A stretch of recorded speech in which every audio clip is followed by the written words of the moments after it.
മമ്മൂട്ടിക്ക് പിറന്നാൾ ആശംസയുമായി പരിശുദ്ധ ബസേലിയസ് മാർത്തോമ്മ മാത്യൂസ് തിത്തറയാൻ കത്തോലിക്ക ബാബ. കോവിഡ് മഹാമാരിക്കിടയിൽ മലങ്കര ഓർത്തഡോക്സ് സഭയുടെ ജീവകാര്യ പ്രസ്ഥാനങ്ങളിൽ ഒന്നായ പ്രിയ പ്രതിഭയുടെ പ്രവർത്തനം പ്രതിസന്ധിയിലായപ്പോൾ മമ്മൂട്ടി സഹായിച്ചതിനെ പറ്റിയുള്ള കുറിപ്പാണ് അദ്ദേഹം ഇപ്പോൾ പങ്കുവച്ചിരിക്കുന്നത്.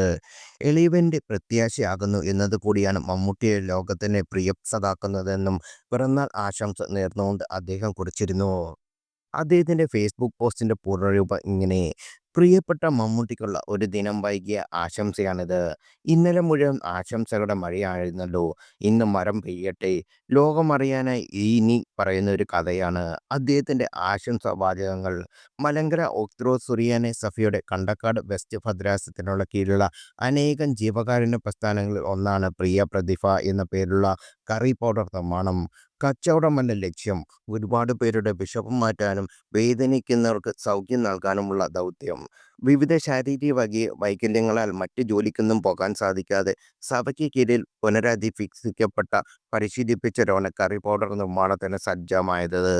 അവരുടെ പുനരുദ്ധാരണം കൂടിയാണ് മാറി ഇങ്ങനെയാണ്. 2002 ചെറിയ തോതിലായിരുന്നു തുടക്കം. വിൽപ്പനയിൽ നിന്നുള്ള വരുമാനം ഒരു നേരത്തെ ആഹാരം ബുദ്ധിമുട്ടുന്നവർ മുതൽ ക്യാൻസർ രോഗികൾക്ക് വരെകൾക്ക് മാറ്റിവെച്ചു. കർഷകരിൽ നിന്ന് നേരിട്ട് സമാഹരിക്കുന്ന ഉൽപ്പന്നങ്ങളായിരുന്നു കറി പൗഡറുകൾക്കായി ഉപയോഗിച്ചിരുന്നത്.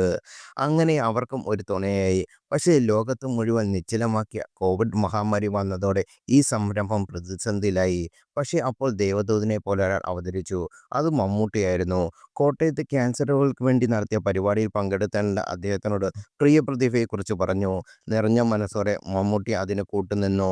അദ്ദേഹത്തെ വെച്ചുള്ള പരസ്യങ്ങൾക്കായി കോടികൾ ചെലവിടാൻ വലിയ കമ്പനികൾ തയ്യാറായി നിൽക്കവേ ഒരു രൂപ പോലും പ്രതിഫലം വാങ്ങാതെ പ്രചാരണ ദൗത്യം ഏറ്റെടുത്തു.